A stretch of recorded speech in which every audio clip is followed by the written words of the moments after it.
குடும்ப வாழ்க்கைக்குன்னு சில ராசிகள் ரொம்ப பொருத்தமா இருப்பாங்கன்னு சொல்வாங்க இல்லையா? அத பத்தின ஒரு சின்ன பார்வை தான் இது. அதாவது ஜோதிடத்தின்படி, ஒரு நல்ல கணவனா, மனைவியா வரக்கூடிய ராசிகள் ஏதேதுன்னு வரிசைப்படுத்தப்பட்ட ஒரு பட்டியல தான் நம்ம பார்க்க போறோம். சரி, முதல்ல ஆண்களுக்கான பட்டியல்ல யார் இருக்காங்கன்னு பார்ப்போம்.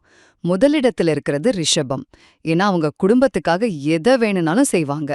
அவங்களுக்கு அடுத்து மனைவி, குழந்தைங்களையே உலகமா நினைக்கிற கடக ராசிக்காரங்களும், குடும்பத்துல அன்புக்கும் மரியாதைக்கும் சரிசமமா முக்கியத்துவம் கொடுக்கிற துலாம் ராசிக்காரங்களும் இருக்காங்க. அடுத்து பெண்களுக்கான பட்டியல். இதுல யார் முதலிடத்துல இருக்காங்கன்னு தெரியுமா?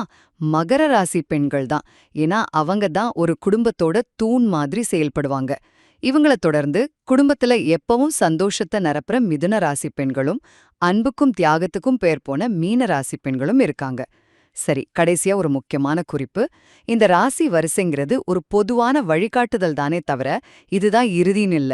ஒருத்தரோட தனிப்பட்ட ஜாதகத்துல, அதாவது உங்களோட 7ஆம் வீடு, அப்புறம் சுக்கிரன், சந்திரன் மாதிரி கிரகங்களோட நிலைய பொறுத்து தான் துல்லியமான பலன்கள் அமையும்.